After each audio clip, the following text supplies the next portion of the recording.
Razgovor je zatim prešao na naše meditacije kod kuće. Isprva sam htjela odvući senseja sa strane i razgovarati s njim nasamo o svojim mislima jer sam se bojala reakcije starijih momaka. Tko zna, možda bi me ismijavali svojim bockanjem, kao i moji prijatelji.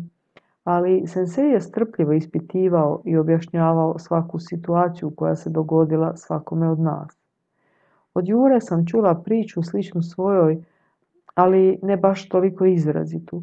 Vidjevši ozbiljno raspoloženje ostalih, napokon sam odlučila ispričati senseju sve, pred svima. Kad je došlo do nove stanke u razgovoru, moja je osoba bojažljivo počela dijeliti svoja postignuća. Svi su slušali mirno i pažljivo. Tada je moja osoba postala krajnje odvažna i rekla im za prepredenka. Nakon moje priče uslijedila je kratka tišina. To je to, pomislila sam. Sad će mi Nikolaj Andrejević dijagnosticirati šizofreniju. Zašto sam se isbrbljala pred svima? Ali na moje iznenađenje sensei je rekao sljedeće. To je dobar rezultat. Teško je uhvatiti misao svoje životinjske prirode, a pobijediti je još je teže. Zapravo je nemoguće boriti se s ovom kategorijom misli, jer u principu nasilje proizvodi nasilje. I što ih više pokušavate ubiti, to se jače očituju u vama. Najbolji način obrane od njih je prelazak na pozitivne misli. Drugim riječima, ovdje treba koristiti princip aikido glatkog povlačenja. A što ako me progone cijeli dan? Ne mogu ih jednostavno odsjeći nekom psovkom, upita Ruslan. Bez obzira na to kako ih odsjećeš, negativne će se misli i dalje pojavljivati sukladno zakonu akcije i reakcije. Zbog toga se ne trebaš boriti s njima. Trebaš se povući iz njih, umjetno razvijajući pozitivne misli u sebi. Drugim riječima, koncentrirati se na nešto dobro ili se prisjetiti nečega dobrog. Samo ovim glatkim povlačenjem moći ćeš pobijediti svoju negativnu misao. A zašto misli ponekad mogu biti apsolutno suprotne jedna drugoj? Ponekad se i ja zbunim svojim mislima. Recimo to ovako. U ljudskom tijelu postoji duhovna priroda ili duša i materijalna priroda ili životinjska, zvjerska, zovite je kako želite. Ljudski um je bojno polje ove dvije prirode, zato u vama nastaju različite misli, odgovorio je sensei. A tko sam onda ja, ako su misli tuđe? Nisu tuđe, već su tvoje. Ti si ta koja ih sluša. A kojoj prirodi daš prednost, to ćeš postati. Ako više voliš materijalnu, životinjsku prirodu, tada ćeš biti zla i podmukla, a ako budeš slušala savjete svoje duše, bit ćeš dobra osoba i bit ćeš ugodna za druge ljude. Izbor je uvijek tvoj, jesi li tiranin ili svetac. A zašto je moje divljenje ukročivanjem vlastitog bijesa dovelo do ponosa, do rasta megalomanije? Jer činilo se da sam učinila dobro djelo, ali misao je otišla u drugom smjeru, upitah. Okrenula si se duši, želja ti se ispunila. Kad ti je kontrola nad samom sobom oslabila, povukla te životinjska priroda neprimjetno za tebe, svojim omiljenim, egoističnim mislima. Svidjelo ti se što te svi okolo hvale, što si tako pametna, tako razumna i slično. Događa se neprestani rat između dviju priroda, u tebi i za tebe. A tvoja budućnost ovisi o tome koju stranu ćeš odabrati. Malo sam razmišljala, a zatim pojasnila. Drugim riječima, taj prepredenjak koji me podsjetio na bol i spriječio me da se koncentriram, koji mi je napuhao megalomaniju, potpuno točno, ali tamo je čitava hrpa takvih misli. Da, potvrdio je sensei, čitava legija. Zato je nemoguće boriti se s njima. To nije kung fu, ovo je puno ozbiljnije.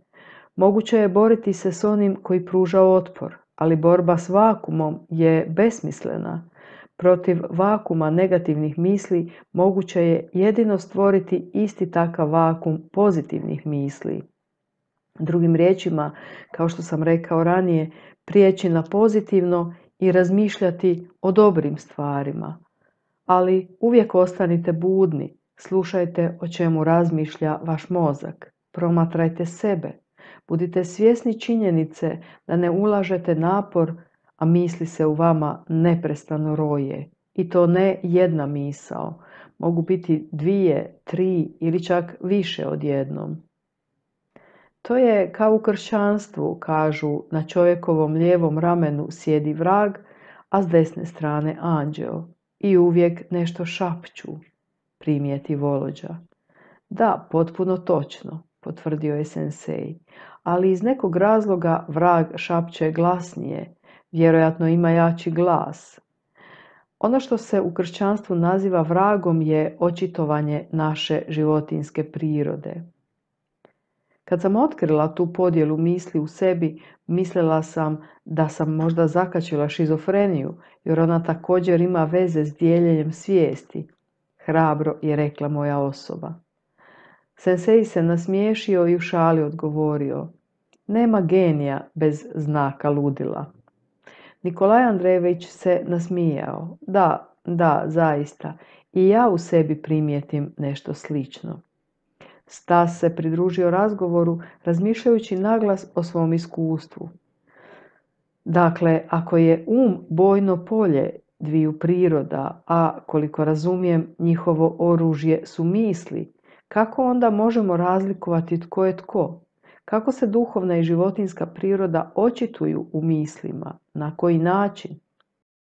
Misli duhovne prirode su misli generirane snagom ljubavi u širem smislu riječi, dok su misli životinjske prirode misli o tijelu, našim instinktima, našim refleksima, megalomaniji, željama koje se u cijelosti konzumiraju materijalnim interesima i tako dalje. Pa onda bismo trebali živjeti u pećini, Ruslan je izrazio svoje mišljenje. Dakle, da nemamo ništa i da ne želimo ništa. S glavom poput tvoje čak ni špilja neće pomoći, zadirkivao ga je Stas. Nitko vam ne zabranjuje da imate sve to, nastavio je sensei. Ako želite, samo naprijed, slijedite suvremeni svijet, koristite sve civilizacijske blagodati. Ali živjeti samo za to, gomilanje materijalnih dobara kao glavna svrha postojanja na zemlji, glupo je, nesvojstveno duhovnoj prirodi. Takav cilj je pokazatelj prevladavanja životinjske prirode u ljudima. Istodobno, to ne znači da trebate živjeti kao propalice u pećini. Ne, već sam vam rekao da su sve te visoke tehnologije dane čovječanstvu kako bi si ljudi mogli osloboditi više vremena za duhovno usavršavanje. A sigurno ne za to da čovjek kod kuće skuplja gomilu tih metalnih stvarčica i napuhuje svoju megalomaniju zbog posjedovanja sve te prašine. Nakon što je neko vrijeme šutio, sensei je zamišljeno izgovorio: čovjek je složena sinteza duhovne i životinjske prirode. Šteta je što u vašem umu postoji više životinjske prirode nego one od Boga. Razmišljao sam neki dan i odlučio vam dati jednu drevnu praksu koja će vam pomoći uravnotežiti ove dvije prirode, tako da vas životinja neće toliko opterećivati. Ona postoji otkad i ljudi. Ova duhovna praksa nije samo rad na sebi, na vlastitim mislima, nego i ono što je vrlo važno, buđenje vaše duše.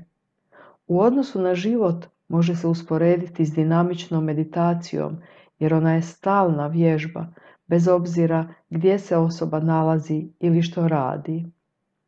Dio osobe uvijek je u ovom stanju i kontrolira sve što se događa okolo i iznutra. Ova duhovna praksa zove se lotosov cvijet. Sastoji se od sljedećeg. Zamišljate da sjeme lotosa posadite u sebe, u područje solarnog pleksusa.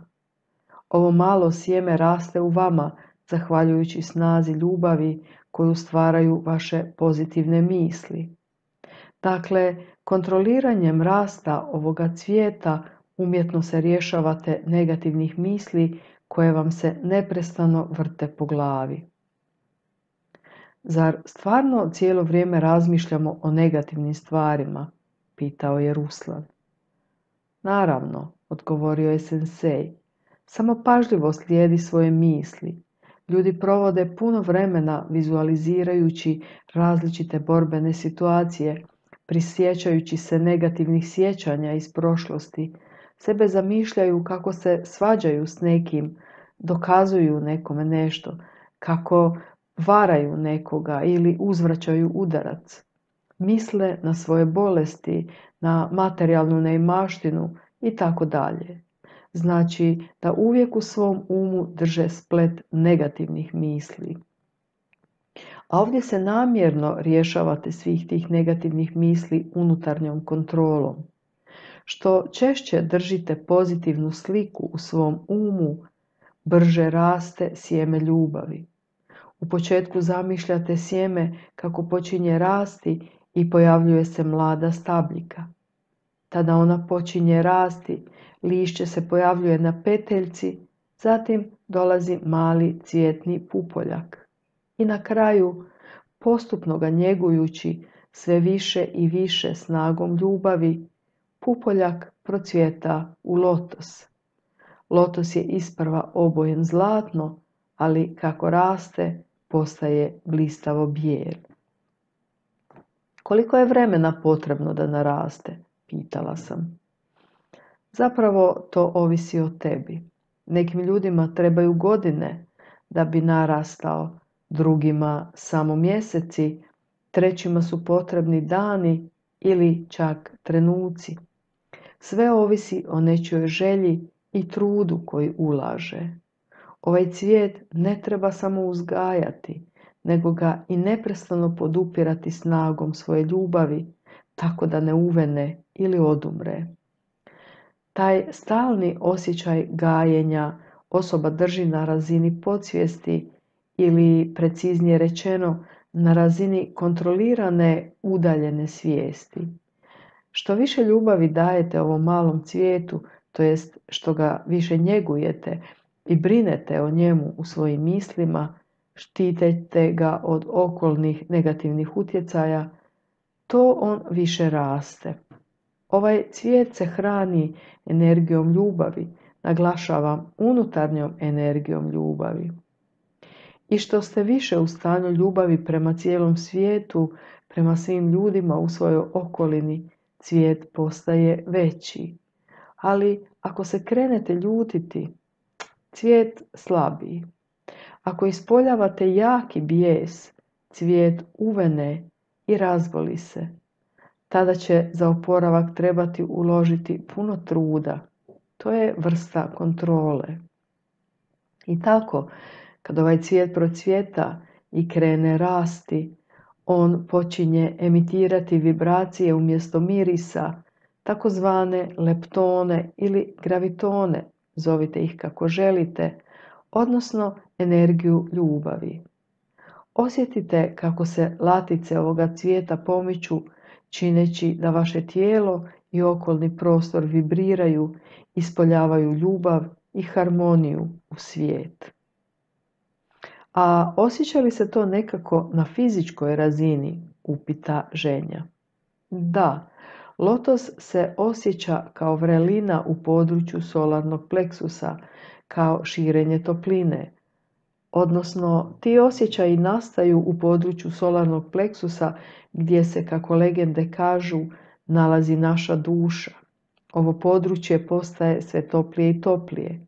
Čitava poanta svega ovog je da gdje god bili, s kim god bili, što god radili ili što god mislili, uvijek biste trebali osjetiti ovu vrućinu, toplinu koja, slikovito rečeno, zagrijava ne samo vaše tijelo, već i vašu dušu. Ova unutarnja koncentracija ljubavi nalazi se u samom cvijetu. Napokon, što se više starate o njemu i slavite ovu ljubav, to više osjećate da taj cvijet dok raste, širi se i čvrsto omata vaše tijelo laticama, a vi ste unutar ogromnog lotosa. A sad nešto vrlo važno. Kad stignete u fazu da vas latice lotosa okružuju sa svih strana, osjetit ćete dva cvijeta. Jedan je unutra, ispod vašeg srca i neprestano vas grije osjećajem unutarnje ljubavi. A onaj drugi, veći, poput astralne ljuske ovog svijeta koja vas okružuje.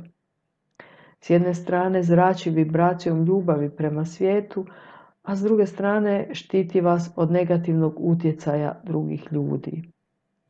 Ovdje je na snazi zakon uzroka i posljedice. Da se izrazim jezikom fizike, odvija se valni efekt. Jednostavno rečeno, zračite valovima dobrih osjećaja, pojačavajući ih mnogo puta kroz dušu i tako stvarate valno polje puno milosti. Ovo polje koje se neprestano osjeća i podržava vlaknima vaše ljubavi, istodobno ima određeni blagotvorni učinak, ne samo na vas same, nego na okolni svijet. A što se događa sa svakodnevnom praksom? Prvo, uvijek kontrolirajte svoje misli. Naučite se koncentrirati na pozitivno. Stoga automatski nećete biti u stanju željeti zlo bilo kome ili biti loši prema nekome.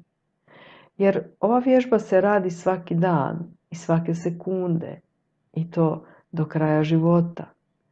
To je posebna metoda odvlačenja pažnje jer se nitko ne može silom boriti protiv negativnih misli. Ljubav se ne može prisiliti. Stoga morate odvratiti pažnju. Kad dođe negativna ili nepoželjna misao, koncentrirajte se na svoj cvijet, počnite mu davati svoju ljubav, odnosno umjetno zaboravite sve negativne stvari. Ili preusmjerite pozornost na nešto drugo, na nešto pozitivno.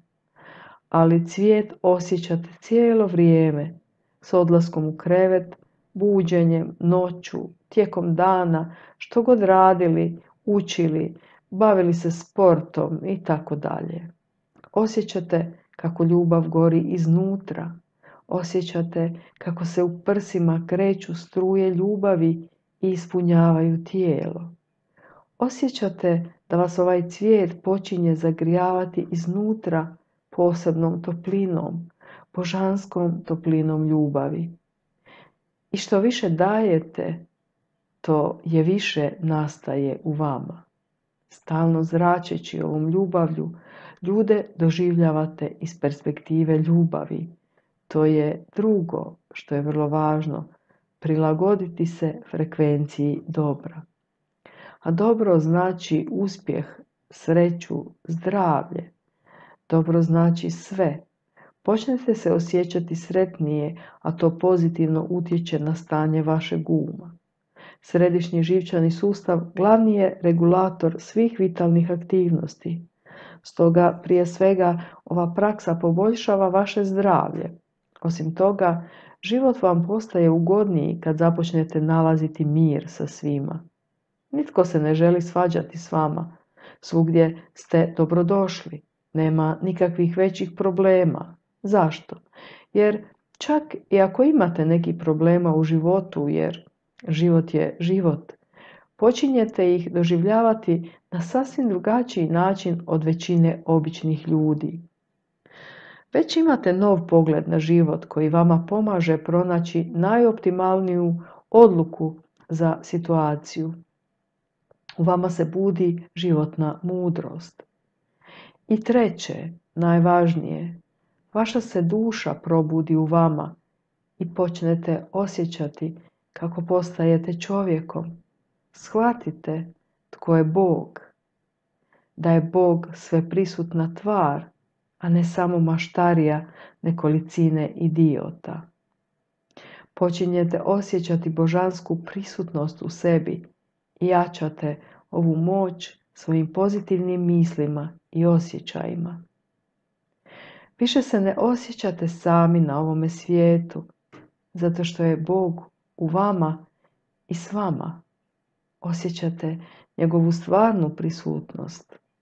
Postoji izraz: onaj tko je u ljubavi, u Bogu je i Bog je u njemu, jer Bog je sama ljubav. Također je vrlo važno da počnete osjećati auru cvijeta koji je unutar vas i oko vas. Kako se osjeća aura oko tijela? Pitao je Stas. S vremenom ovu vibraciju oko sebe vidite kao blagi sjaj. Čini se da zrak postaje lakši i prozirniji, a boje okolnog svijeta vam se čine živahnijima. Najfascinantnija stvar je da ljudi počnu primjećivati ove transformacije u vama. Postoji uobičajeni izraz osoba blista ili sjaji. Dakle, to je zapravo sjaj valnog polja, stvaran ljubavlju samog pojedinca. Ljudi oko te osobe također počinju osjećati ovo polje. Osjećaju se dobro kad je ova osoba negdje u blizini, jer također počinju osjećati radost, unutarnje uzbuđenje. Puno ljudi se oporavlja od bolesti. Osjećaju se bolje čak i samo od njene prisutnosti, bez obzira na to koliko bili bolesni. Svi su privučeni ovom osobom i otvaraju joj svoje duše, odnosno ljudi osjećaju ljubav. To su otvorena vrata srca na putu prema Bogu. O ovome su svi velikani pričali i to je ono što je Isus mislio kad je rekao: pusti Boga u svoje srce. Ova duhovna praksa lotos koristi se od početka vremena. Od davnina se govorilo da je lotos stvorio bogove, da se Bog budi u lotosu. U razumijevanju da se božanska supstanca duša budi u lotosovom cvijetu, u harmoniji i ljubavi unutar sebe. Jer neprestano brinete o ovom cvijetu, kontrolirate svoje misli i osjećaje u svakom trenutku, tako da lotosov cvijet ne uvene. Onda, raste li tamo pravi cvijet? Upita iznenađeno Slava. Ne, naravno, nema materijalnog cvijeta. On je zamišljen. Ovaj proces se može nazvati na različite načine: buđenje božanske ljubavi, postizanje prosvjetljenja, potpuno jedinstvo s Bogom, mokša, dao, šinto. Nazovite to kako želite. Ali sve su to samo riječi i religije. Ovime se jednostavno stvara određeno polje sile vašom pozitivnom mišlju i osjećajem ljubavi, što zauzvrat utječe na stvarni svijet oko vas s jedne strane, a s druge strane mijenja unutarnju frekvenciju percepcije vašeg uma. A duša? Upitala sam. A duša je istinsko ti. Ona je vrsta vječnog generatora božanske snage, ako hoćete, ali koju trebaju aktivirati vaše stalne misli o ljubavi. Nešto kasnije ću vam detaljno pričati o duši i njenoj svrsi. Ali onda se Kostja pridružio raspravi. Rekli ste da je ova praksa vrlo drevna. Koliko je stara? Već sam vam rekao da postoji otkad postoje ljudi kao svjesni subjekti. Dakle, koliko onda? 7-10 tisuća godina. To je prekratko vremensko razdoblje. Čovječanstvo je u svom civiliziranom obliku postojalo više puta i zapravo s puno boljim tehnologijama nego danas. Drugo je pitanje zašto su te civilizacije nestale. Jednog dana ću vam pričati i o tome. Ako je ova praksa tako drevna, o njoj bi trebale također ostati neke legende i u našoj civilizaciji.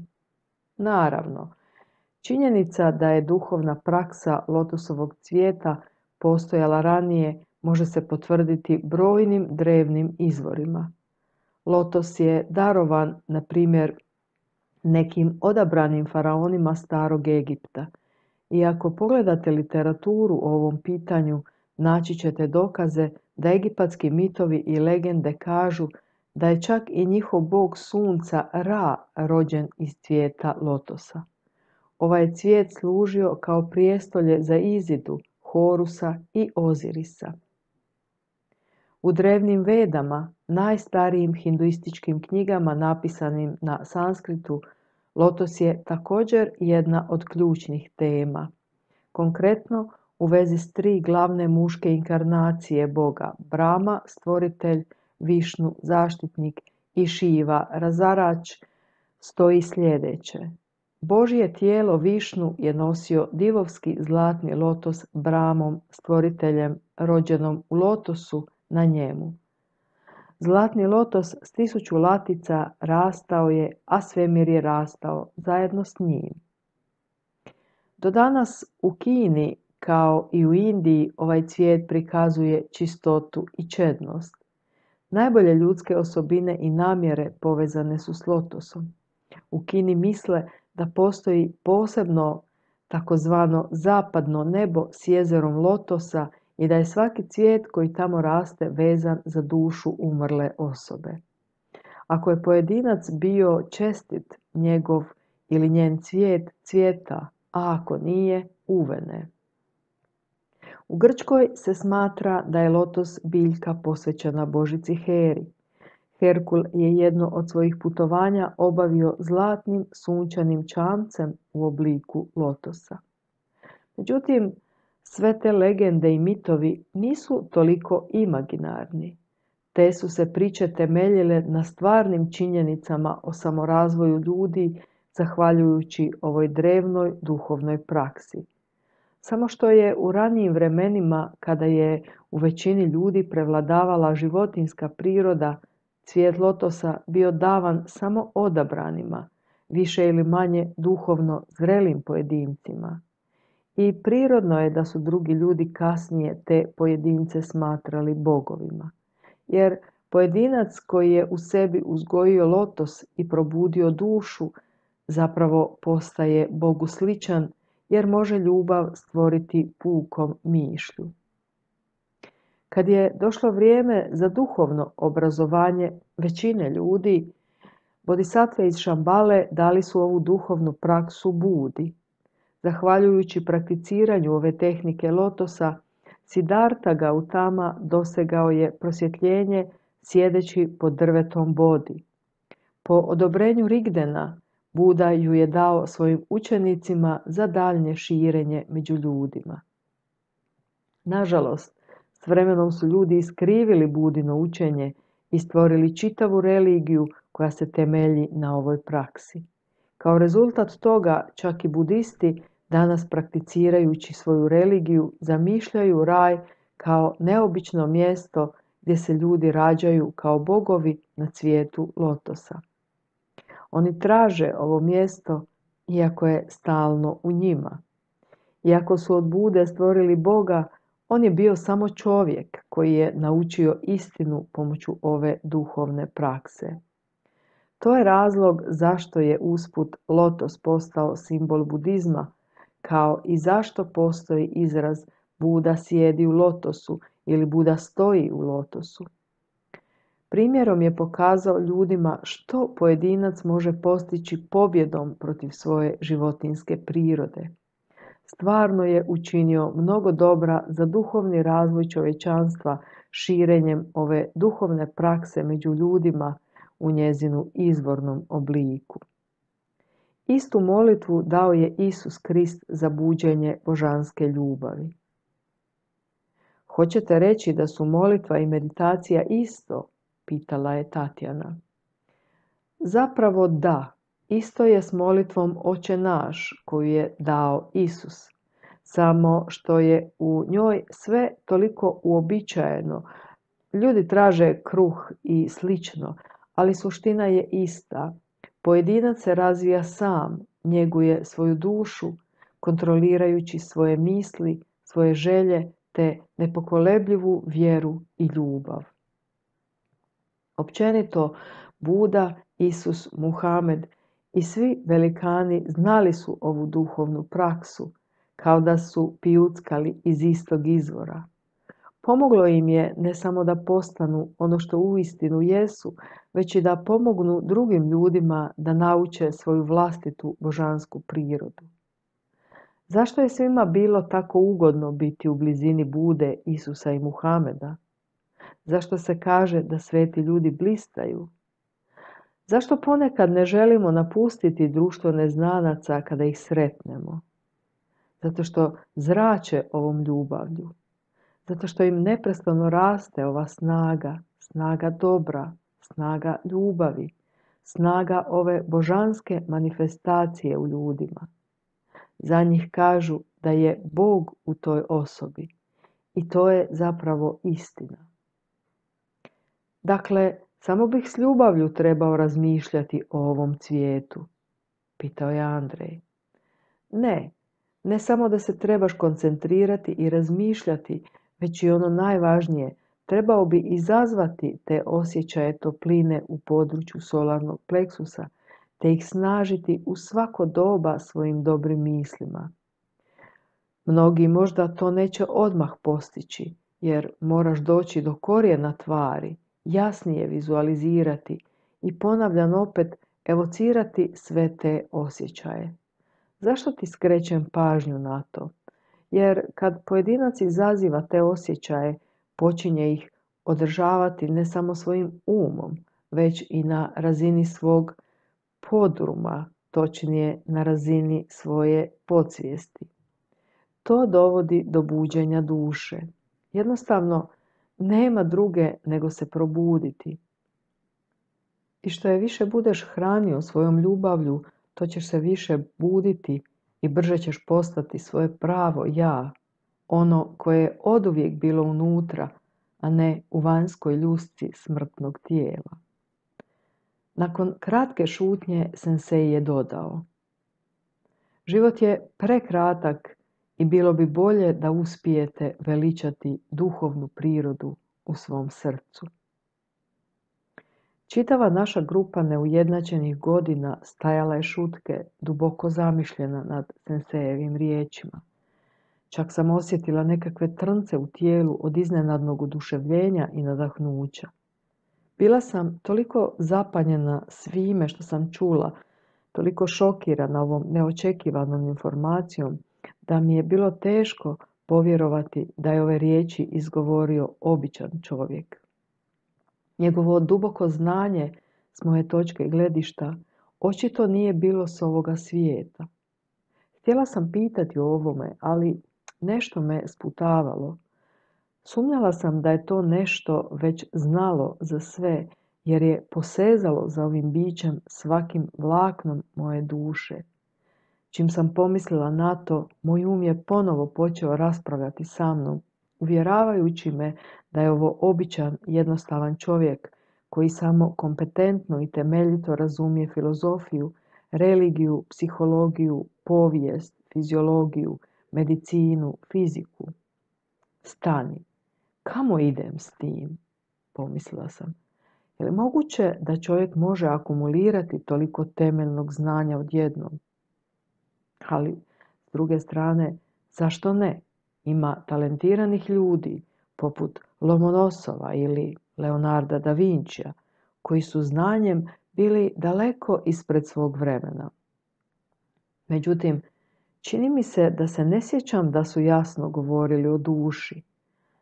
Osim toga, zašto mozgam pitajući se tko je on zapravo? Glavno je to što sam dobila odgovore na pitanja koja su me uznemiravala i pronašla ono što sam toliko dugo tražila. Istina je, kako kažu, onaj koji traži uvijek će naći. Bila sam iskreno sretna, poput djeteta. To je točno to. To je put za stići do onog ruba vječnosti na koje meditiraju velikani. Ovo je moja jedina šansa. Ovo je moja jedina slamka. To nije samo slamka.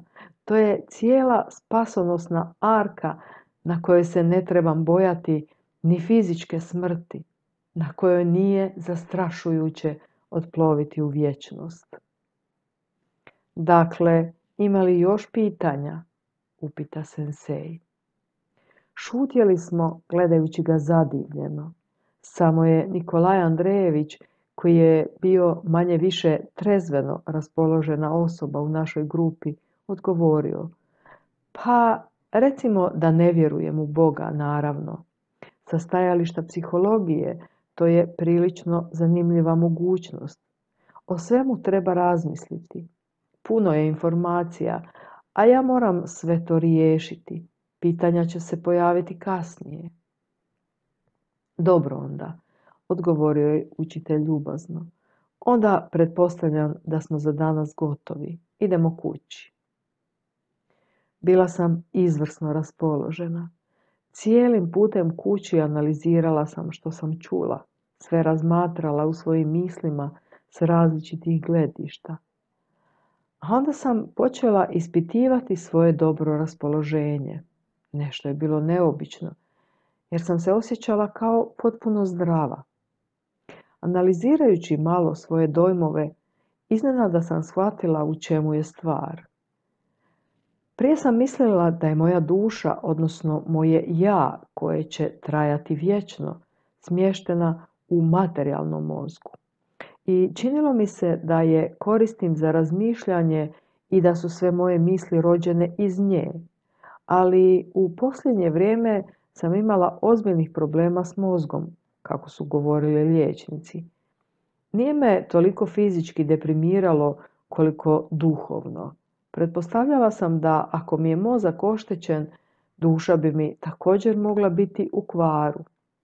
Jedva sam čekala da se vratim kući i posadim svoje malo sjeme. Sensei je naravno rekao da se ova duhovna praksa može raditi na bilo kojem mjestu, ali odlučila sam započeti ovo uzvišeno djelo kod kuće u miru i tišini. Doma sam brzo završila sve svoje sitne zadatke. Kad su se moji roditelji smjestili gledati televiziju, udobno sam sjela u pozu lotosa. Koncentrirajući se, moja je osoba pomislila: počnimo sa sadnjom. Ali odjednom sam se malo uspaničila. Prvo, nisam znala kako lotosovo sjeme izgleda. Vidjela sam cvijet u knjizi, ali ne i njegovo sjeme. Plus toga, nisam znala kako će ta sadnja izgledati. Vidjela sam kako je sjeme niknulo u tlu, ali iz nekog razloga nije me zadovoljilo, jer tlo u duši, čak i zamišljeno, nekako se nije poklapalo s mojim poimanjem vječnosti. Razmišljajući malo o tome, našla sam prihvatljiv izlaz. Jednom sam vidjela majku kako pospješuje klijanje graha stavljanjem u mokru vatu. Ta metoda mi se svidjela. Onda neka to bude grah, pomislila je moja osoba. Na kraju krajeva, to je moja mašta. Najvažnije je ono što radim, suština, kao što je rekao sensei. Nakon što sam se još jednom skoncentrirala, počela sam zamišljati kako postavljam mali bijeli grah u sebe u području solarnog pleksusa, uranjajući ga u nešto mekano i toplo. Tada sam počela ponavljati srdačne riječi u sebi, njegujući svoje malo sjeme. Ali nije bilo popraćeno nikakvim osjećajima. Pa sam se krenula prisjećati svih dobrih riječi koje sam znala. I tu se moja osoba zaprepastila, otkrivši da znam puno manje dobrih, lijepih riječi nego onih ružnih psovki. To je bilo zato što sam ove posljednje čula posvuda po ulici i u školi i češće su mi punile rječnik nego one dobre. Moje misli, opet neprimjetno, prešle su na razmatranje o nekim zaključcima, logički prijanjajući jedna uz drugu. Shvativši to, pokušala sam se ponovo koncentrirati na cvijet, ali ništa se nije dogodilo. Nakon 20 minuta besplodnih napora, moja je osoba shvatila da nešto radim pogrešno. Napokon sam otišla spavati, odlučivši kasnije detaljno pitati senseja o svojim greškama. Ali nisam mogla zaspati. Tama je prekrila sve oko mene. Predmeti i namještaj u sobi izgubili su svoju prirodnu boju. U mi je došla misao. Naš je svijet na kraju doista tako iluzoran. Samo nam se čini da stvarno živimo, dok smo zapravo poput djece izmislimo igru i igramo se.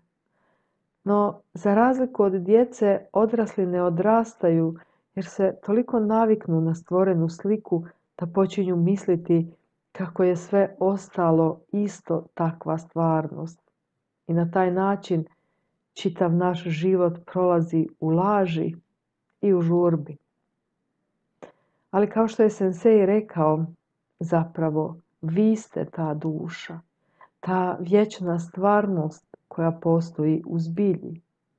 Trebate se samo probuditi iz iluzije, a onda će se cijeli svijet promijeniti. Kako sam dublje zalazila u razmišljanje o vječnom, počela sam se osjećati nekako lijepo i lagano. Tada sam u prsima osjetila nekakvo zagrijavanje i ugodno škakljanje. Maleni mravci počeše mi prolaziti cijelim tijelom, od moje trtice do zatiljka. Ugodno, mirno stanje obgrlilo me, tako da sam željela dušom obuhvatiti cijeli svijet. Tako sam slatko zaspala. Spavala sam kao u bajci, jer kad sam se ujutro probudila, osjetila sam takvu inspiraciju, takvu lakoću, kakvu nikad u životu nisam doživjela.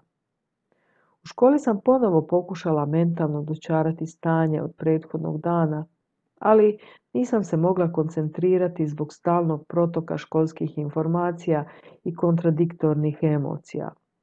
Uspjela sam samo na satu književnosti kada je učiteljica monotono objašnjavala novu temu. Pola razreda pažljivo je slušalo s pospanim očima, a druga polovica pokušavala se boriti sa snom. U međuvremenu ponovo sam se koncentrirala na područje solarnog pleksusa, usredotočujući svu svoju pažnju na izazivanje topline i stanja sreće. Moje dobre misli odlutale su negdje u pozadini mog uma. Važno mi je bilo što se događalo unutra. Osjećala sam se vrlo ugodno. Moje se tijelo osjećalo nekako opušteno i u prsima sam počela osjećati lagani pritisak koji se pretvara u toplinu. Jednostavno sam sjedila, uživajući u ovom stanju i nastavila slušati novu temu. Usput, nekoliko dana kasnije, otkrila sam da sam se od tog trenutka jasno i lako sjećala svega što nam je učiteljica govorila. Ovo je bilo vrlo ugodno otkriće za moju svijest.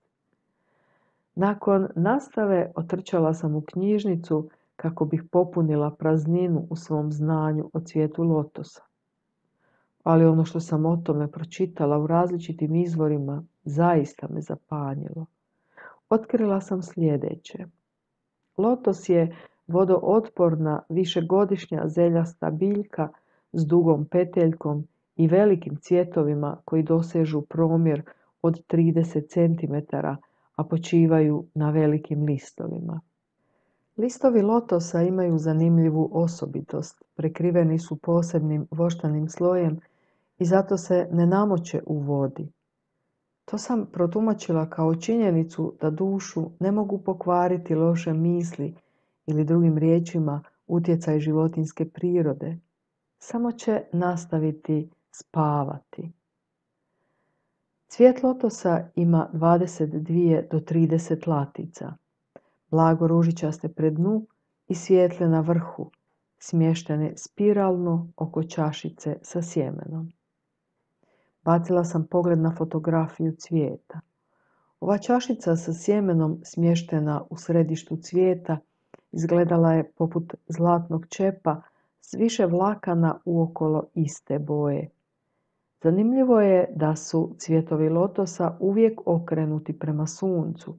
Malo niže od točke dodatka stavke lotos ima takozvanu reakcijsku zonu koja hvata svjetlost.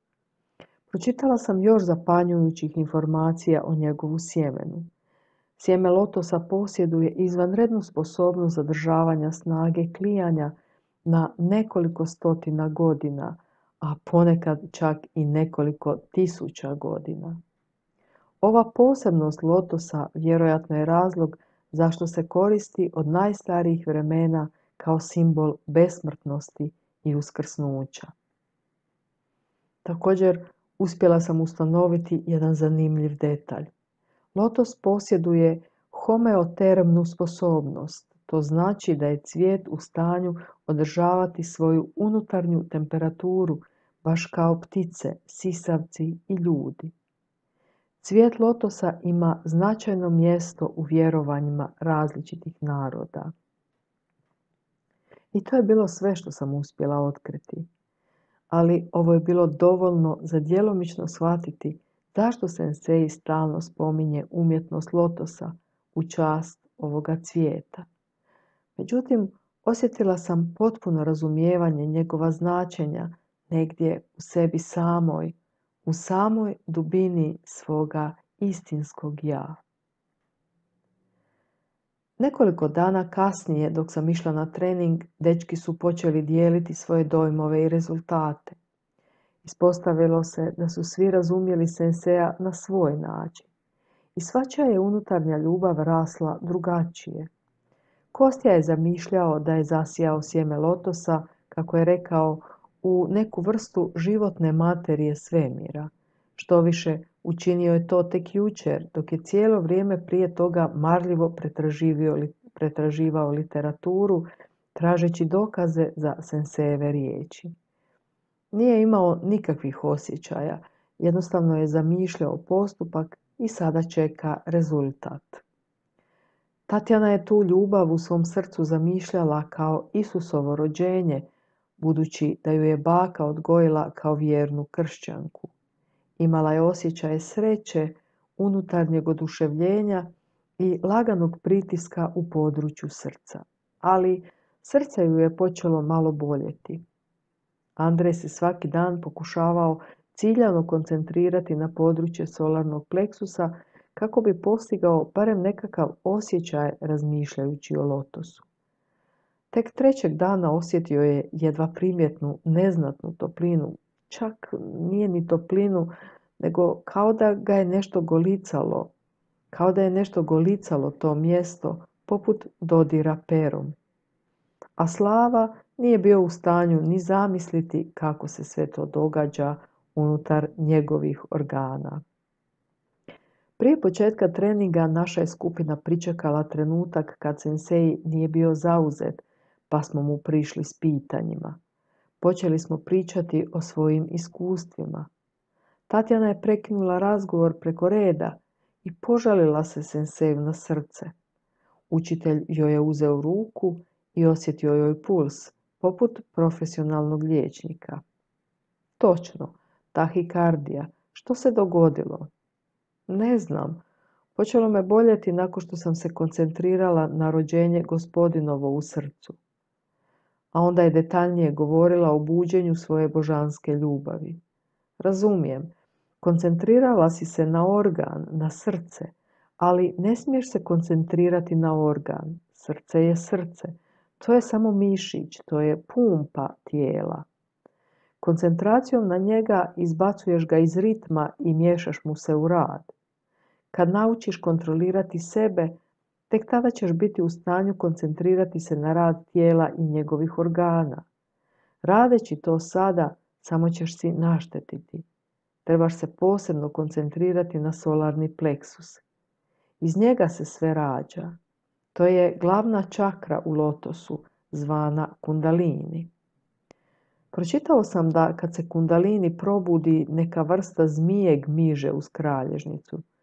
Kostja se malo pohvalio svojim obrazovanjem. Ta je definicija iz joge, odgovorio je učitelj. Tipično je za ljude da s vremenom sve izmiješaju. Izvorno je u lotosu kundalini bio čakra smještena u području solarnog pleksusa. Ono što sam vam pričao o lotosovom cvijetu, ponavljam, samo su slike, ništa više. da bi vam bilo lakše razumjeti, percipirati i duboko osjetiti. A općenito, kako to izgleda u stvarnosti? Molim vas, recite nam još jednom, samo za glupane, rekao je Andrej s humorom. Jednostavno osjećate vlakna, rast unutarnje snage ljubavi. Ovaj osjećaj, recimo, kao da predviđate nešto jako, jako dobro. Na primjer, čekate neki ogroman, dugo očekivani poklon o kojem ste sanjali. A onda ga primate, sretni ste, preplavljeni ste zahvalnošću. Osjećate trnce po cijelom tijelu. Drugim riječima, opažate taj osjećaj u području solarnog pleksusa kao da nešto lijepo, dobro zrači iz vas ili to očekujete. To je osjećaj koji biste trebali imati, kojeg umjetno dočaravate i neprestano održavate u području solarnog pleksusa. Na kraju vam to postaje prirodno i ljudi to počinju osjećati. Drugim riječima, zračite ovom srećom i to je sve. Ne mora nužno biti cvijet ili nešto slično. To su samo slike radi lakše percepcije. A cvijet koji bi trebao okruživati tijelo, kako on funkcionira? Jesu li ti poznati pojmovi kao što su astralna, mentalna i druga energetska tijela, jednostavno rečeno višeslojna aura oko čovjeka? Da. Pa onda, kad se ovo polje sile dobrote proširi u vama, tada počinjete osjećati neku vrstu višeslojnih latica. Osjećate da ste začahureni, zaštićeni, da cvatete u lotosu. I istovremeno osjećate da ste poput sunca nad svijetom, sve zagrijavate sjajem svoje ogromne ljubavi. Ovo je kontinuirana meditacija. Gdje god se nalazili i što god radili, evocirate ta vlakna, te osjećaje, te tokove energija. Glavna poanta je da što više vježbate, ona postaju snažnija.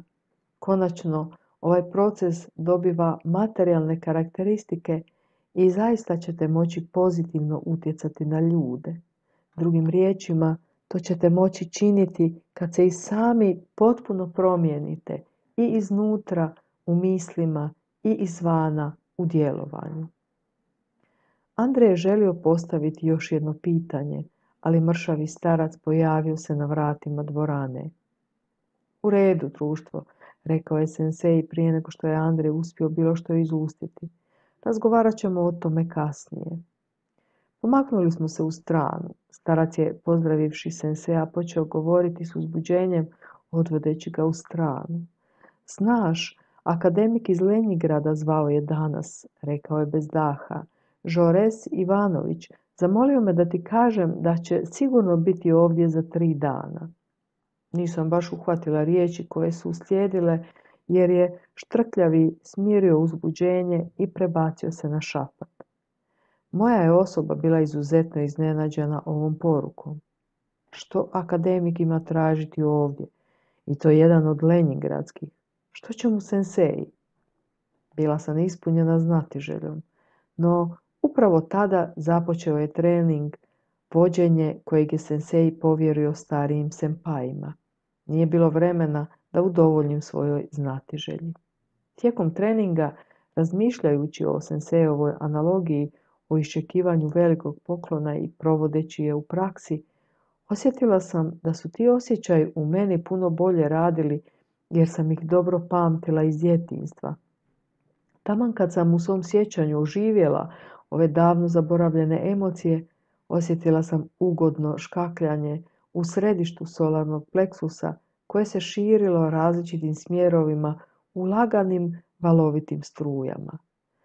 To je bio stvarno lijep i vrlo ugodan osjećaj, ali nisam mogla održati takvo stanje niti minutu i nestalo je samo od sebe. Moji pokušaji da ih oživim i evociram osjećaje oduzimalo mi je puno više vremena nego što sam željela. Dakle, udubljena u svoje unutarnje stanje, nisam ni primijetila da je trening prošao.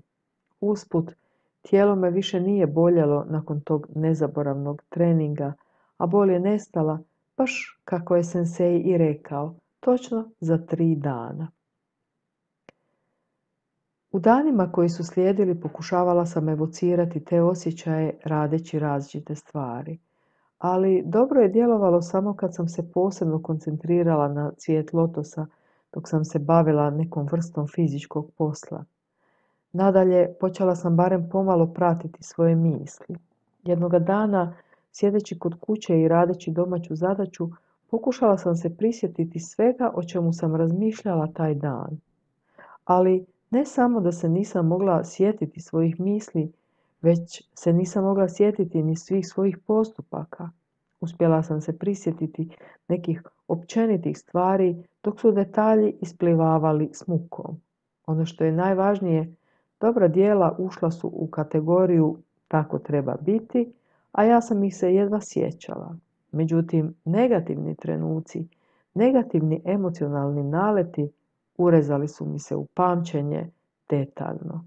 Tada sam, kako kažu, svjesno osjetila snagu životinjske prirode. Sensejeve riječi same su mi pale na pamet. Misao je materijalna, jer se rađa u materijalnom mozgu. Zato loša misao tišti. Ona je prva straža koja uvijek pokušava poraziti čovjeka. Jednog dana ću vam detaljnije pričati o tome kako se vaše misli rađaju i zašto je njihova moć nad vama toliko snažna. Mislila sam, zašto sensei ne kaže sve odjednom? Zašto stalno odgađa do nekog neodređenog kasnije? Ovo kasnije se možda nikad neće dogoditi za neke od nas. Ali, s druge strane, način na koji sam njegove riječi doživljavala na prvom treningu i sada potpuno su drugačiji. Prije sam jednostavno slušala, a tek sada sam počela razumijevati stvari, jer sam počela vježbati i raditi na sebi. Već imam neke rezultate, neko iskustvo i prema tome sad imam konkretna pitanja. Sensei uvijek daje detaljne odgovore na konkretna pitanja. Odjednom sam dobila uvid.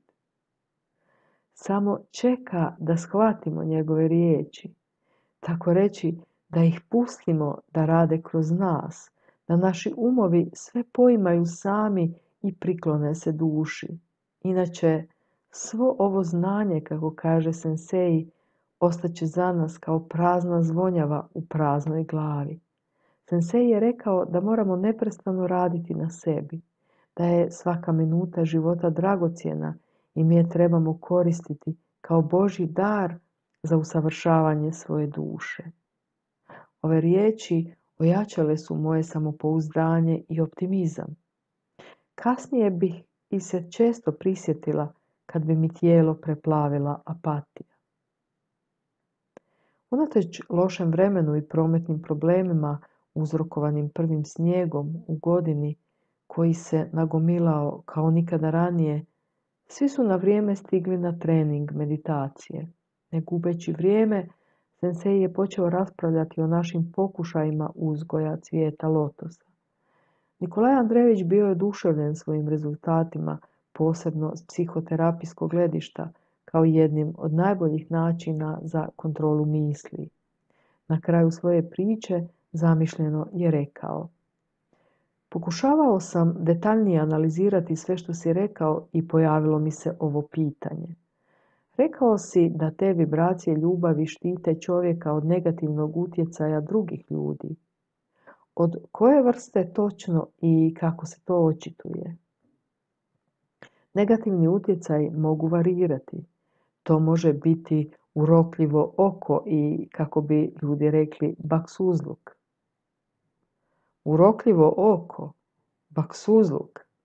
Nikolaj Andrejević bio je iskreno iznenađen. Mislio sam da je to samo folklor, način za neke poduzetne ljude da zarade novac. Taj folklor postoji samo iz razloga što ovaj misaoni fenomen stvarno postoji, ali još nema dostatno čvrsto znanstveno priznanje. Ali u stvari manifestacija negativnih misli postoji. Već sam puno puta rekao da je misao materijalna. Danas to pokušavaju dokazati. A kako vrijeme bude prolazilo, nalazit će sve više i više znanstvenih dokaza. Misao je informacijski val. Informacije o njoj kodirane su na određenoj frekvenciji koju opaža naš materijalni mozak ili bolje rečeno njegova dublja struktura. Kad vam netko misli nešto loše, prirodno je da vaš mozak to prima na podsvjesnoj razini. Tijekom dešifriranja koda mozak počinje oblikovati ovu negativnu situaciju što je kasnije prevedeno u stvarnost kao nesvjesna naredba podsvijesti. To je zapravo baksuzluk koji se očituje u obliku bolesti ili nečega drugog. To je s jedne strane. A s druge strane, kada pojedinac stvori valno polje oko sebe s određenim frekvencijskim karakteristikama, auru ljubavi, jednostavno rečeno, onda prema svim zakonima fizike negativne informacije neće moći prodrijeti u ovo polje, a još manje doći do vašeg mozga i tamo se manifestirati u obliku naredbe. Zašto? Jer je snaga ovog polja puno jača. Čovjek kao društveni medij prilično je složena struktura i on razmjenjuje informacije s drugima, ne samo putem mimike, gesti, glasa. Znate li što je sam glas? To su iste vibracije koje smo čuli u zvučnom rasponu istih valova, samo pri različitim frekvencijama nego misli. Dakle, to znači da je naša sposobnost percepcije zvukova ograničena samo neobičnom iluzijom uma, naglas je rekao Nikolaj Andrejević razmišljajući o nečem. Naravno, primjerice, znanost je službeno dokazala da je čovjek ograničen u frekvencijskom opsegu i čuje samo u rasponu od 20 Hz do 18 kHz. Ali iz nekog razloga, kad su ljudi otkrili svijet ultrazvuka, naučili su komunicirati s dupinima. To još jednom dokazuje da čovjek svjesno opaža samo mali dio raznolikog svijeta koji ga okružuje, ali njegova podsvijest bilježi puno više od okolnog svijeta. A osjeća li to čovjek nekako? Upita Stas. Da, samo što običan čovjek to osjeća na intuitivnoj razini.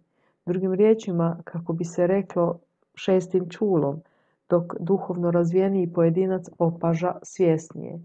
Formiranjem u sebi polja sile stvorenog od vibracija ljubavi postaje neranjiv negativnim informacijskim tokovima. Drugim riječima, jednostavnije rečeno, on ili ona je nepropustan za loše misli. Posljedično, nisu ometani borbom unutar sebe i ne troše svoje dragocjene vrijeme i snagu na to. A kako se to očituje u životu? Ne radi uvijek tako glatko. Nekad imaš dobru, nekad zlu sreću, rekao je Viktor. Dobra i zla sreća postoje samo u vašem umu. Sami ste ih stvorili u svojoj mašti. Kad je u vašem životu sve prekrasno, podsvjesno očekujete da će se dogoditi nešto loše i negativno. A pošto sebe predodredite za to, u konačnici to i dobijete. To smo mi izmislili igru za sebe, na vlastitu nesreću. To u prirodi ne postoji. Ako se osjećaš dobro, onda si dobro. Ako se osjećaš loše, zahvali samom sebi što si budala. Nema izuzetaka. Ekipa se nasmiješila, čuvši ovaj odgovor na sve prigovore. Može li nam ova duhovna praksa pomoći da se očistimo od, Ženja je malo posustao tražeći prave riječi, od grijeha ili tako nešto. Mislim, od svih loših stvari koje smo već uspjeli počiniti u životu. Naravno, čovjek se, kako kažeš, čisti od grijeha, jer ne samo da se kaje za ono što je počinio u životu, već još važnije, jer više ne čini i ne želi to činiti, zato što su mu te radnje postale strane. Jednostavno baca u stranu sve negativno, zaboravljajući to na svjesnoj i podsvjesnoj razini.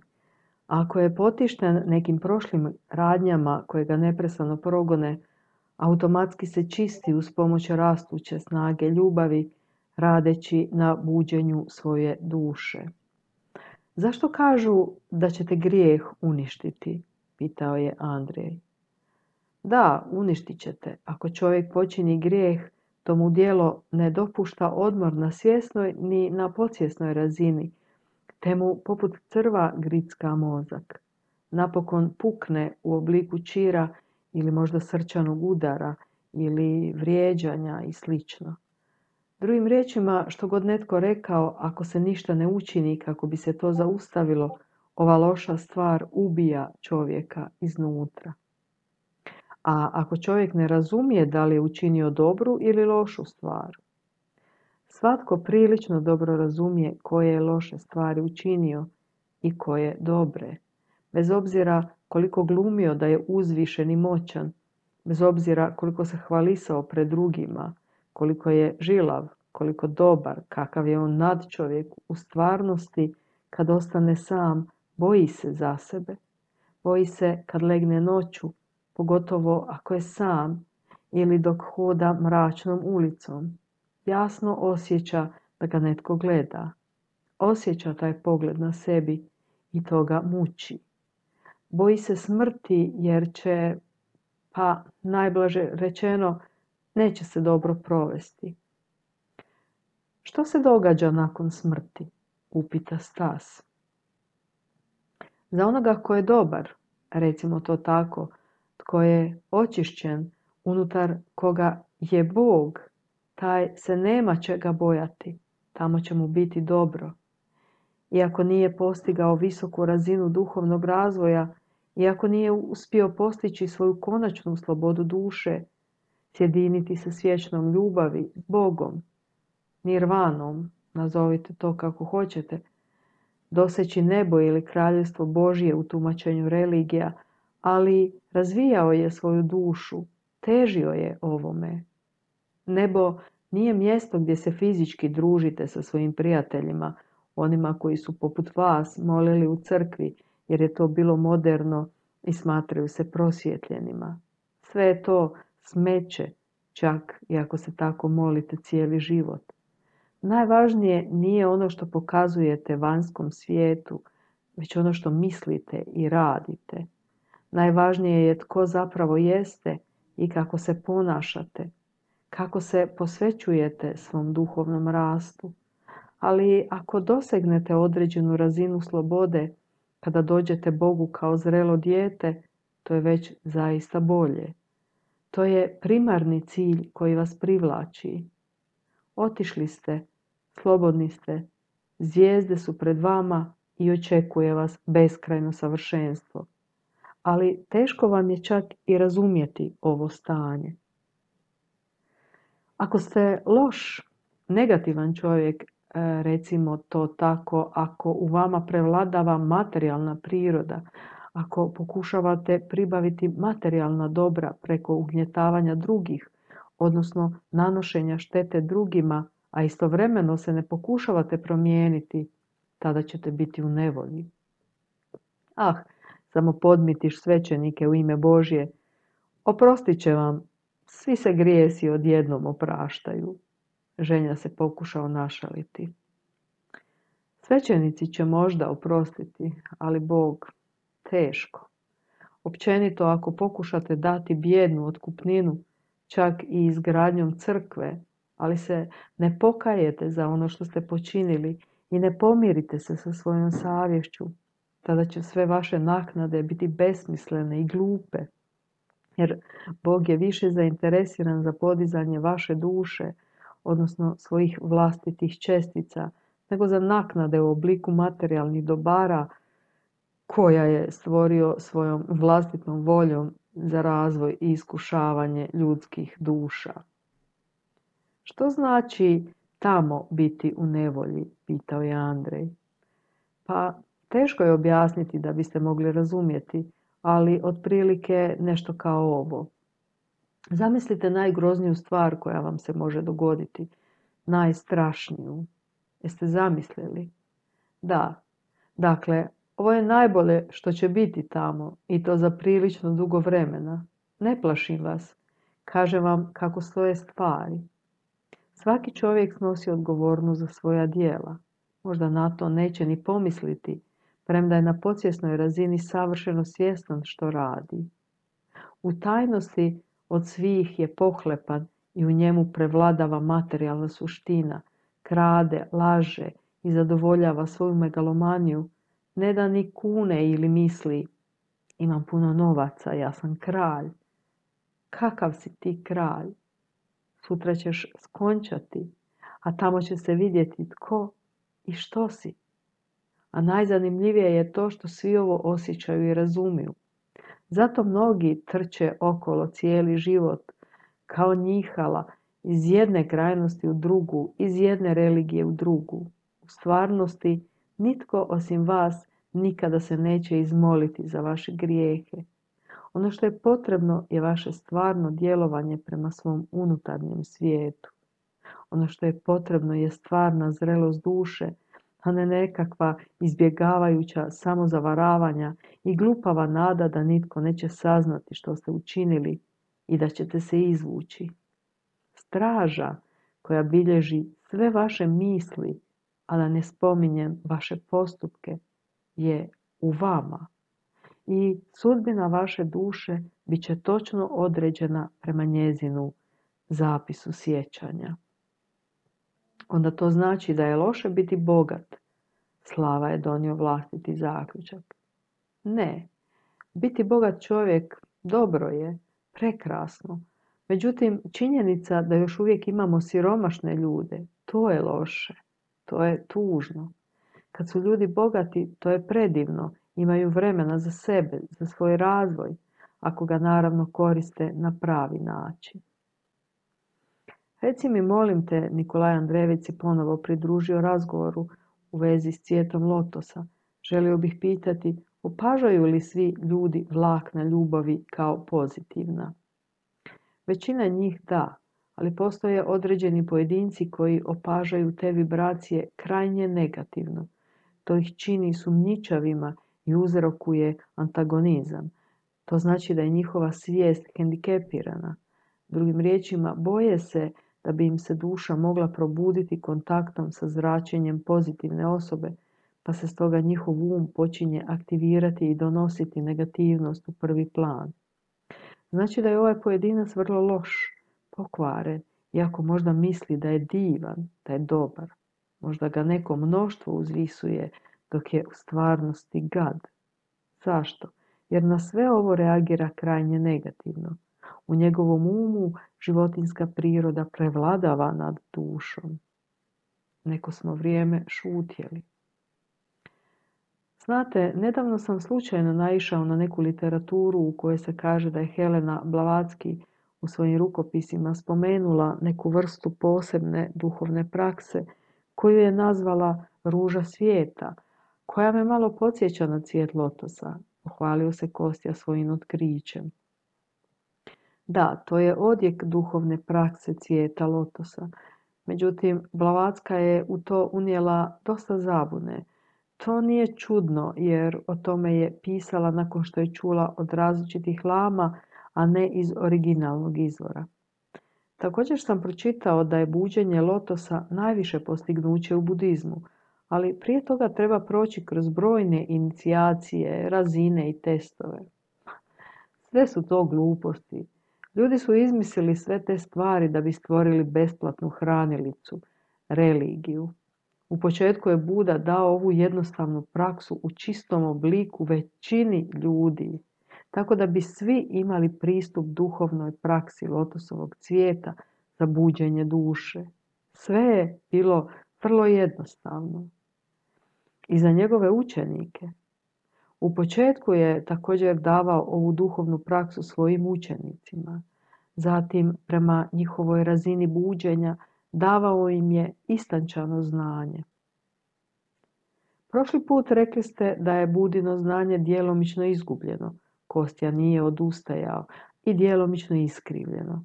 A pročitao sam da je Dalaj Lama, koji je u lamaizmu jednoj od glavnih grana budizma, najviše biće među reinkarniranima, zemaljsko utjelovljenje vrlo cijenjenog bodhisatve, Avalokiteshvara.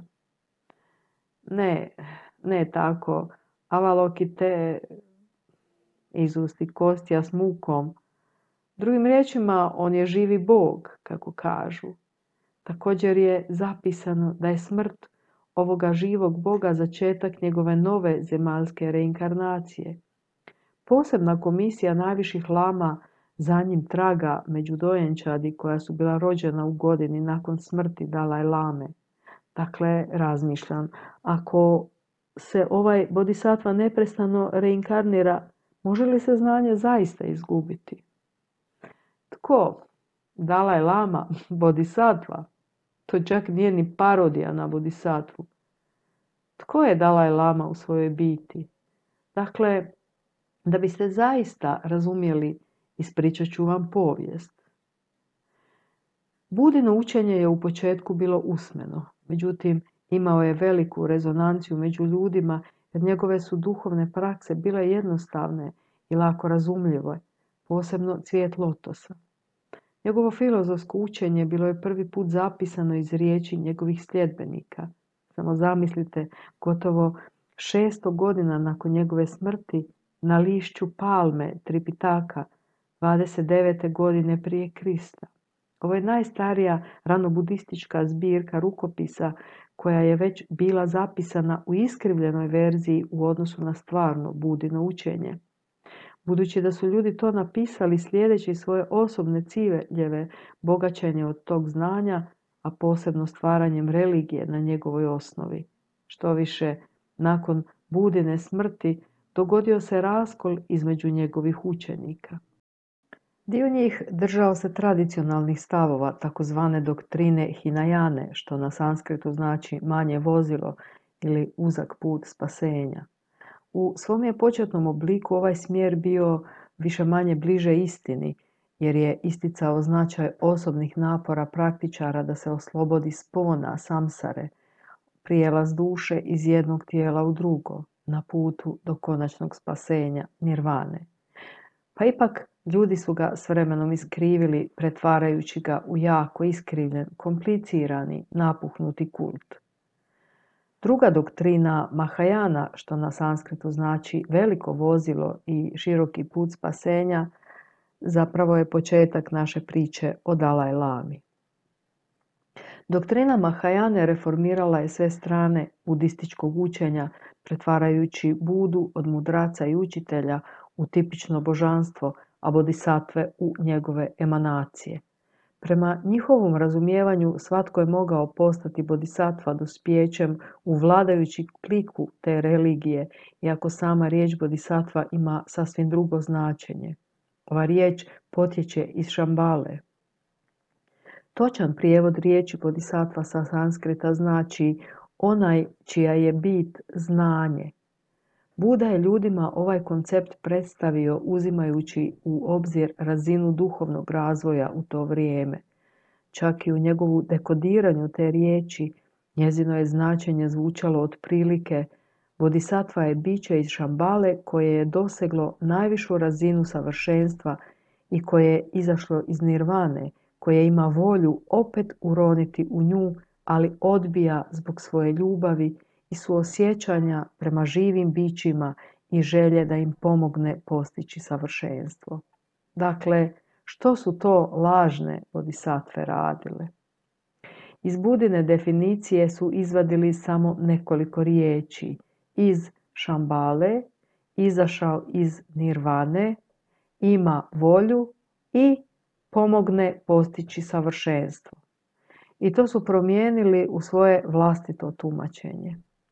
Izmijenili su cjelokupno značenje riječi na način koji im je bio koristan. Nadali su se da svijet ionako nikad neće saznati. Ali ova činjenica ukazuje na njihovu neizmjernu glupost u odnosu na istinsko znanje. Istinsko duhovno znanje, bez obzira koliko je iskrivljavano, bez obzira koliko je skrivano, koliko je uništavano, i dalje će biti od Šambale davano ljudima u pravo vrijeme, u svom čistom obliku, jer ovo je jedini kristalni izvor duhovnog znanja na zemlji iz kojeg crpe sva učenja svijeta.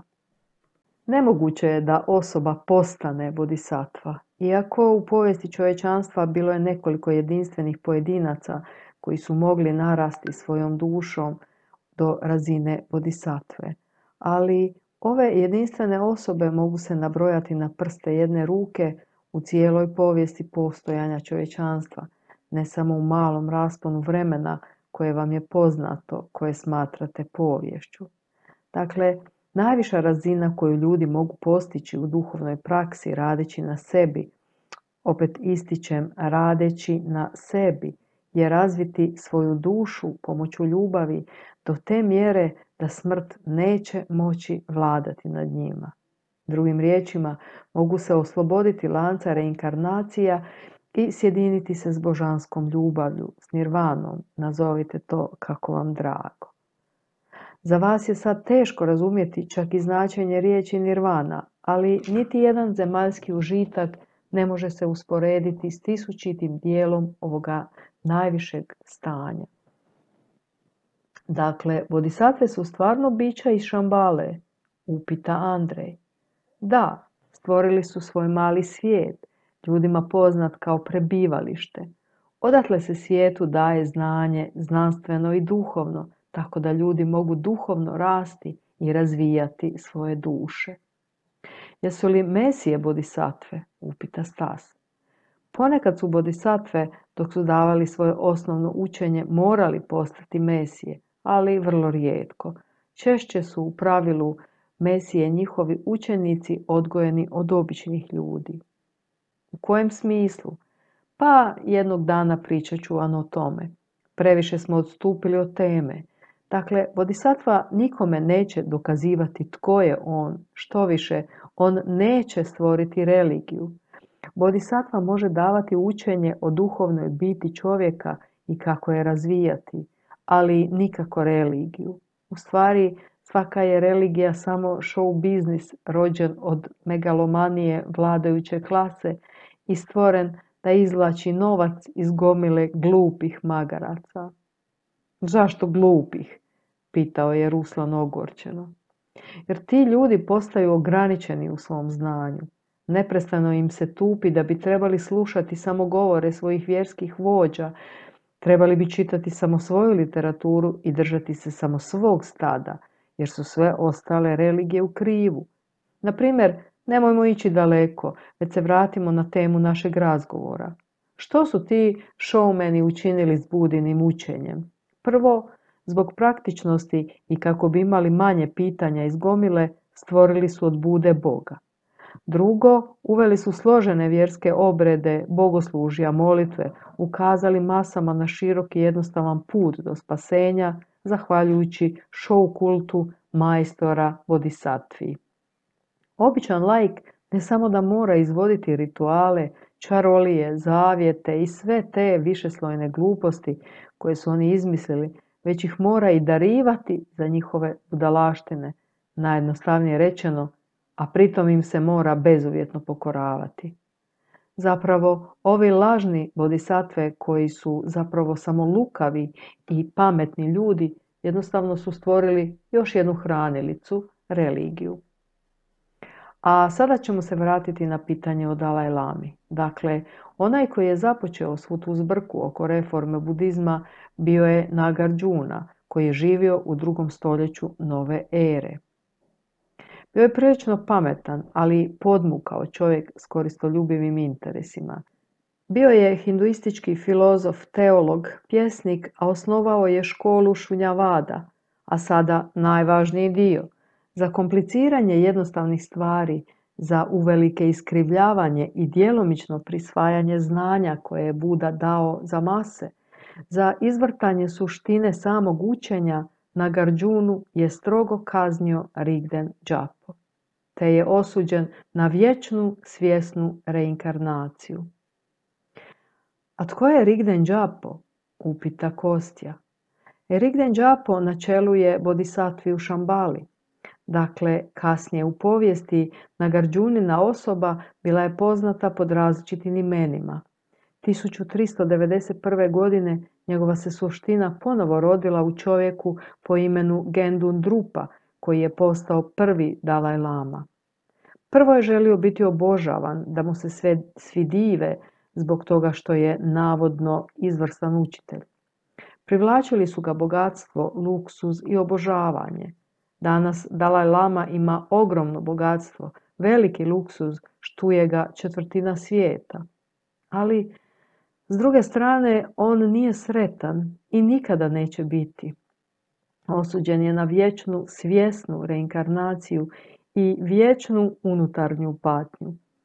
Ne može otići u nirvanu, ne može se osloboditi kontinuiteta zatvorenog kruga za njega svjesnih ponovnih rađanja. Nitko ga neće osloboditi ovoga zemaljskog života. Svakog života, kad navrši 13 godina, to jest tijeku puberteta, kada se životna snaga počne buditi i postoji povezanost čovjeka sa univerzumom, pojednostavljeno rečeno, kad se počne buditi kao osobnost i shvaća tko je zapravo on, za njega je to velika muka za ostatak života. Bol nema šanse, kosti je izletjelo. On je Dalaj Lama, on ima sve. Radost je imati sve i ponovo se roditi. Kako takav život može biti dosadan? Sensei je umorno pogledao Kostiju i rekao: pa kako da ti to objasnim? Jesi li gledao, na primjer, film Bijelo sunce pustinje? Da. E pa, sjećaš li se kako je carinik Vereshagin sjeo večerati, a kad mu je supruga poslužila cijeli tanjur crnog kavijara, pogledao ga je i rekao: opet kavijar. Jednostavno ga više ne mogu jesti, dovraga s njim.